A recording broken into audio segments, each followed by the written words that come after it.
Bonjour l'Afrique et bonjour le monde. Mes interminables salutations à tous.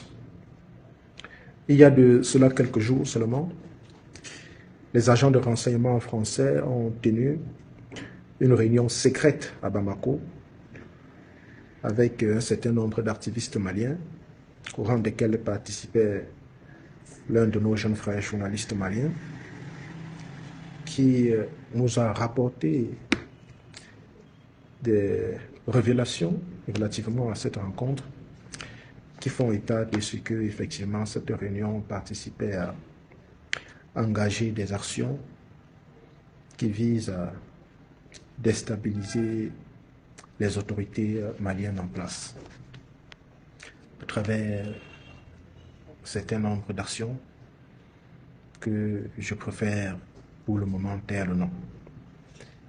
Mais il faut signaler avec force, avec emphase, que ces actions visaient tout simplement à mettre en difficulté les autorités de la transition. Alors, ce qu'il faut dire d'entrée de jeu relativement à cette révélation, c'est que la France est habituée de ce méthode-là. Je ne voudrais pas ici m'éterniser sur des cas historiques qui attestent de ce que la France est maître dans ce domaine. Mais le cas de la Guinée-Conakry de Sékou Touré me semble vraiment important à rappeler ici pour montrer à quel niveau la France est prête à s'engager quand ses intérêts sont menacés. On a connu le sabotage organisé par les Français en Guinée-Conakry au lendemain du nom de Sékou Touré.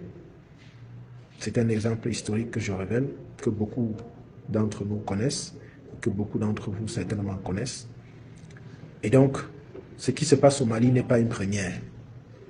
Ou ce qui sera en train de se préparer au Mali n'est pas une première. La France est habituée à cela. Quand elle a été demandée quand on lui a demandé, autant pour moi, de partir du Mali, vous connaissez tout ce qu'elle a engagé comme sabotage, destruction des véhicules, destruction des centres de ceci, destruction. Ils ont tout détruit. Ça, vous le savez. Et donc, cette information, a priori, ne m'étonne pas, ne me surprend pas. Parce que, comme je vous l'ai dit, la France est habituée à ça. Ce que j'aimerais que les Maliennes sachent et que les autorités maliennes retiennent, c'est que la France est certes partie du Mali, mais elle travaille sans relâche à faire basculer, à faire tomber les autorités de la transition, à faire tomber les souverainistes maliens et même africains tout court, pour que la révolution qui a été engagée à partir du Mali ne puisse pas prospérer. Je me répète, depuis que la France a été demandée, ou depuis qu'il a été demandé à la France de partir, aussi bien du Mali, du Niger que du Burkina Faso, elle travaille depuis lors à faire en sorte que la révolution panafricaniste, indépendantiste et souverainiste qui a été engagée dans cette partie de l'Afrique ne puisse pas prospérer. Je me répète pour une dernière fois.